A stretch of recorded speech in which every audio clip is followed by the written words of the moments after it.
السلام علیکم guys, welcome back to Sajeela Nisar novels. میرا نام ہے امنا عباسی اور میں آپ کے لیے لے کر آئی ہوں ناول فنائے جانا کی قسط نمبر 5۔ قسط کی جانب پڑھتے ہیں۔ داؤد، آپ ایسا کچھ نہیں کریں گے، زویا ہوش میں آتی فوراً بولی تھی۔ اچھا، تو چٹان پر کی لڑکی اب ہمیں بتائے گی کہ داؤد کیا کرے گا اور کیا نہیں؟ ہوں، بہروز نے ہنکار بھرتے حقارت آمیز لہجے میں بولا تھا۔ داؤد، بتائیں آپ مجھے نہیں چھوڑیں گے کبھی بھی؟ وہ آنسوؤں سے بھری نگاہیں جن میں امید کی کرنیں تھیں سے اسے دیکھتے بولی۔ وہ ہمارا بیٹا ہے لڑکی، جو ہم کہے گا وہی ہوگا، دلاور نے استہزائیہ انداز میں مسکراتے ہوئے کہا۔ تو وہ دلاور کو اگنور کیے داؤد کے ساتھ لگی کھڑی آس بھری نظروں سے اسے دیکھ رہی تھی۔ زویا، کمرے میں جاؤ، ہم اس بارے میں بعد میں بات کریں۔ وہ جو ابھی بول رہا تھا کہ زویا اس کا حصار توڑتی پیچھے ہوئی اور بے یقینی سے اسے دیکھنے لگی۔ وہ آنکھوں میں موجود امید کی کرنیں آنسوؤں کی صورت بہہ نکلی تھیں۔ بزدل ہیں آپ، نفرت ہو رہی ہے مجھے آپ سے نہیں بلکہ آپ سے کی جانے والی محبت سے۔ آخر میں ہچکی بھرتے باقی کے تینوں نفوس کو دیکھا جو فاتحانہ نگاہوں سے اسے دیکھ رہے تھے۔ شکوے سے بھرپور نگاہ داؤد پر ڈالتی کمرے سے بھاگی تھی، جبکہ داؤد نے مٹھیاں بھینچے کمرے کی چوکھٹ کو دیکھا تھا۔ داؤد، اپنی زوجہ کو قابو میں رکھو اور سمجھا دو اسے، اگر اچھے سے اپنا گھر بچانا چاہتا ہے تو پٹھان کو زوراشا کو طلاق دینے پر راضی کرنا ہوگا، ورنہ بخوبی جانتے۔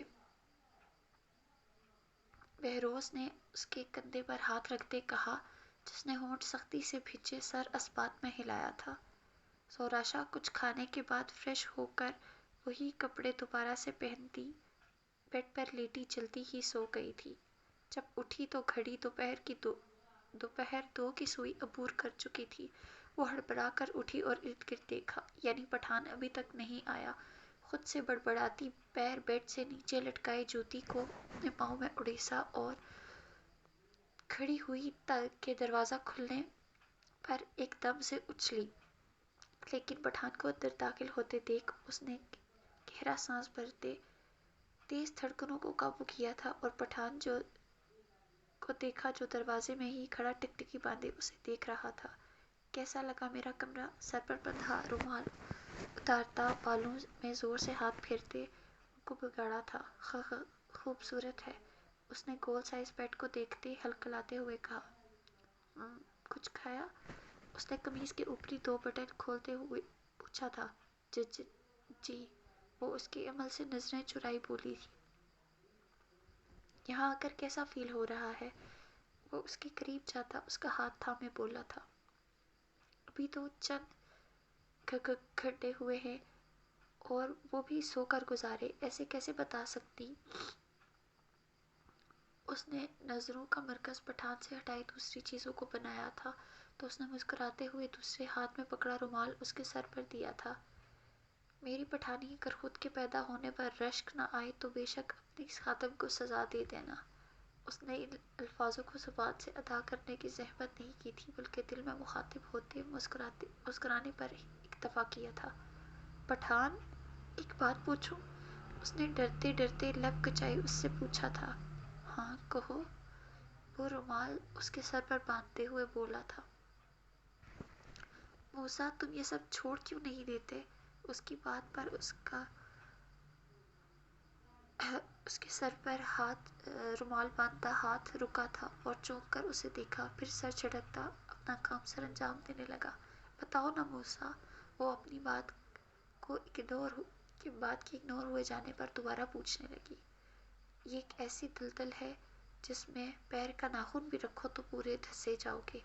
وہ اسے دوسری جانب گھمائے پیچھے سے صحیح کرتے نارملی انداز میں بولا تھا اور دوبارہ اس کا رخ خود کی جانب کیا۔ تم مجھے کھو دو گے؟ وہ اس کے دونوں کندھوں پر ہاتھ رکھتی اپنا ڈر واضح کر رہی تھی۔ حقیقتاً وہ ڈر رہی تھی کہ موسیٰ کہیں اسے چھوڑ نہ دے۔ موسیٰ زار پٹھان یہ دنیا بھی حاصل کرے گا اور تمہیں بھی۔ موسیٰ نے تھوڑی سی اس کا چہرہ اٹھائے اس کا چہرہ دیکھنے لگا اور اس نے اس کے سر پر رومال اس انداز میں باندھا تھا کہ رومال سے کچھ ریشمی بال نکلتے ماتھے اور چہرے پر جھول رہے تھے اور پیچھے سے کھلے بال اس پر بندھا رومال بہت جچ رہا تھا۔ اگر تمہارے ارادوں اور مجھ میں سے کسی ایک کو چننا پڑا تو وہ آج اپنے سارے خدشاتوں کو مٹانے کی در پہ تھی۔ میں اپنے ارادوں کو چنوں گا کیونکہ تم میرے ارادوں میں ایسے شامل ہو جیسے رگوں میں بہتا خون۔ اس کا رخ شیشے کی جانب کرتا بولا تھا، لہجہ بے لچک تھا۔ اگر تمہارے ارادے خاک میں مل گئے تو اس نے اپنا اگلا سوال داغا تھا، تو موسیٰ زار پٹھان اپنے ارادوں کو خاک میں ملنے سے پہلے خود کو مٹی میں دفنا دے گا۔ وہ شیشے میں اس کا عکس دیکھتے اس کے ہر سوال کا جواب بنا ماتھے پر سلبٹے ڈالے سکون سے دے رہا تھا۔ شاید زوراشا واحد تھی جسے وہ تمام حق دے چکا تھا، جو اپنی ریاستی رعب و دبدبے سے کسی کو دوسرا سوال کرنے سے باز رکھتا تھا، اب اس کے ہر سوال کا جواب نہایت پرسکونیت سے دے رہا تھا۔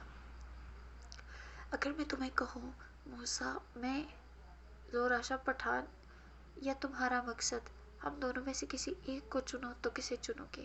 زوراشا نے شیشے میں اپنے پیچھے موجود پٹھان کو دیکھتے اس سے پوچھا۔ اسے لگا وہ پٹھان کو اب لاجواب کر گئی تھی۔ پٹھان اپنی غیرت کے لیے کچھ بھی کر سکتا ہے۔ اس نے بغیر گڑبڑائے تحملانہ طریقے سے جواب دینے پر وہ لاجواب ہو گئی، اور وہ واقعی ہی اس کے جواب سے زوراشا کو لگا وہ لاجواب ہو گئی ہو، اس کے جواب سے لاجواب ہو گئی تھی۔ کیا میں تمہیں کبھی لاجواب نہیں کر سکتی؟ زوراشا نے پلٹتے ہوئے خفگی بھری نگاہوں سے اسے دیکھتے ہوئے پوچھا۔ تمہیں لاجواب کرنے کے لیے لفظوں کی استعمال کی ضرورت نہیں، تمہارا یہ دو آتشی حسن یا خوبصورت رشتہ ہی کافی ہے مجھے لاجواب کرنے کو۔ وہ پہلی بات اس سے بولتا آخری بات منہ میں ہی دباتے دل میں بولا تھا، جبکہ زوراشا نے منہ بناتے واپس پلٹ کر شیشے میں خود کو دیکھا۔ وہ خوبصورت لگ رہی تھی، لیکن پھر بھی یہ سوچ کر مزید منہ بنایا کہ پٹھان نے اس کی تعریف تک نہ کی تھی، جبکہ وہ انجان لڑکی اس کی آنکھوں میں لکھی اس کی تعریف کی تحریریں نہ پڑھ سکی تھی۔ پٹھان بھی سر جھٹکتا الماری کی جانب بڑھا تھا اور خود کے لیے سوٹ نکالنے لگا تھا کہ فون پر بجتی بیل نے دونوں کی توجہ اپنی جانب کھینچی تھی۔ پٹھان نے جیب سے فون نکالتے دیکھا تو فون پر جگمگاتا نام دیکھ کر زوراشا اس کے چہرے پر بکھرے رنگ بخوبی دیکھ سکتی تھی۔ پٹھان بنا کسی دیری کے فون اٹھائے کان سے لگایا تھا اور بے تحاشا نرمی لہجے میں لائے فون پر گفتگو کرنے لگا تھا۔ فکر مت کریں، میں انشاءاللہ آپ سے ملوں گا۔ اس نے سوٹ نکالتے بیڈ پر رکھا، جبکہ زوراشا کی نظریں وہ خود پر محسوس کر رہا تھا، لیکن اس نے اسے نہیں دیکھا تھا۔ آؤں گا، آپ کا تابعدار ہے پٹھان۔ اور سب ٹھیک ہے؟ میں بھی۔ چہرے پر تبسم پھیلا تھا اور نہ چاہتے ہوئے بھی زوراشا کو دیکھا، جس کے چہرے پر عجیب سے آثار تھے۔ وہ ویسے ہی فون کان سے لگائے روم سے نکلا تھا۔ بدتمیز، پتہ نہیں کس کا تابعدار بنا پھر رہا ہے، اور جو بیوی ہے پتہ نہیں کیا چاہتا ہے بیوی سے۔ وہ کڑتی جلتی بولتی غصے سے سر رومال سے اتار کر بیڈ پر پھینکا تھا۔ ابھی ایک دن میں مکمل نہیں ہوا اور کتراتا پھر رہا ہے، چھپاتا پھر رہا ہے۔ کرتا رہے بات، مجھے کیا؟ الفاظوں سے چھلکتی جلن پر اس نے منو مٹی ڈالی تھی اور بیڈ پر دھڑام سے بیٹھی تھی۔ بہرام خان اپنے چند آدمیوں کو لیے کابل کے اس علاقے پر پہنچا تھا جہاں شمشیر خان نے اپنا ڈیرا جمایا تھا۔ پہاڑوں کے بیچ ارد گرد پھیلے خوبصورت جنگلات میں بہتے آبشار، خطرناک لیکن خوبصورت ڈھلوانیں، یوں ہی تو موسیٰ زار پٹھان کا اس پر دل نہیں آیا تھا۔ آؤ آؤ بہرام خان۔ شمشیر سامنے ہی بہرام کے استقبال کے لیے کھڑا اور مسکراتے ہوئے ہاتھ اٹھائے اسے خوش آمدید کیا تو بہرام نے بھی ہاتھ اٹھائے اور اس کے گلے ملا تھا۔ پھر شمشیر نے اسے بیٹھنے کے لیے سامنے موجود بہترین جگہ پر لے گیا تھا، جس کے قریب ہی آبشار بہہ رہا تھا، جبکہ باقی آدمی پیچھے کھڑے تھے۔ آؤ، کیسے یاد کیا تم نے شمشیر خان کو؟ خیر تو تھا پٹھان کو؟ ہم کو لگا پٹھان خود آئے گا، اس سے ملنے کا جو حسرت تھا وہ بھی پوری ہو جاتا۔ شمشیر خان نے سامنے موجود مشروب کا گلاس اٹھاتے لبوں سے لگایا تو بہرام خان نے بھی اس مشروب کو لبوں کی زینت بخشے۔ اس پر مسکراہٹ بھی سجائی تھی، یعنی پٹھان کے پاس اتنا وقت نہیں کہ وہ کسی سے ملے، خاص کر خود اپنے قدموں پر کسی سے ملنے جائے، اور بے شمار لوگ دل میں حسرتیں لیے بیٹھا ہے۔ اب پٹھان ہر کسی کا حسرت تو پوری کرنے سے رہا نہ، دل چلانے والا انداز تھا جو سچ میں اگلی شخصیت کا دل چلا گیا تھا۔ اس لیے اس ٹھنڈے مشروب کو پیتے اس جلن پر ٹھنڈک ڈالی تھی۔ اچھا، پھر اس بندہ ناچیز کو یاد کرنے کا کیا وجہ؟ اس نے آنے کی وجہ دریافت کی تھی۔ یہ علاقہ، یہ کابل جس پر تم آباد ہے، دراصل پٹھان کا دل آ گیا ہے، اور وہ چاہتا ہے کہ تم یہ علاقہ اس کے سپرد کر دو۔ اس نے بنا کوئی تمہید باندھے کہا تو شمشیر کو گویا سانپ سونگھ گیا ہو۔ کیا ہوا، سانپ سونگھ گیا ہے کیا؟ بہرام نے ایک اور شربت کا گلاس بھرتے ہوئے پوچھا تو وہ زبردستی مسکرایا۔ نہ نہ نہیں، ایسا بات نہیں۔ وہ بمشکل سنبھلا تھا اور گلاس کو واپس اس کی جگہ پر رکھا۔ اچھا، تو کب یہ علاقہ چھوڑ رہا ہے؟ چچے، جب پٹھان کہے۔ اس نے کچھ سوچتے زبردستی مسکراتے ہوئے کہا تو بہرام بھی مسکرایا۔ گڈ، کام ختم ہوا، اجازت چاہوں گا۔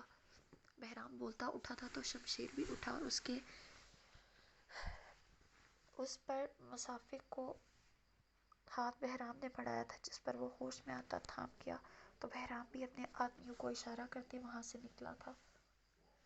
سرکار، کیا اب سچ میں پٹھان کو یہ علاقہ دے دے گا؟ شمشیر کے ایک وفادار نے پوچھا تھا۔ بالکل، اسی علاقے میں ہی اس کا قبر بنائے گا، 2 گز زمین اس کے سپرد کر دوں گا۔ سامنے موجود تمام گلاسوں کو پیر سے نیچے پھینکتا بولا تو اس کے آدمی نے کچھ سمجھتے ہوئے سر اسبات میں ہلایا تھا۔ بہرام خان نے اس علاقے سے نکلتے ہی پٹھان کو فون ملایا تھا، کیونکہ وہ شمشیر کی بات سے ذرا پرسکون نہیں ہوا تھا اور فون کرتے ہی تمام بات اس کی گوش گزار کی تھی۔ تمہیں کیا لگتا ہے بہرام؟ پٹھان نے اپنے سامنے موجود سفید گھوڑے جس کے بال روئی کی مانند سفید اور نرم و نیچے کو لمبے لمبے جھکے ہوئے تھے، اس کی پشت پر ہاتھ پھیرتے پوچھنے لگا تھا۔ سچ پوچھے ہم کو ذرا یقین نہیں آیا اس خبیث پر۔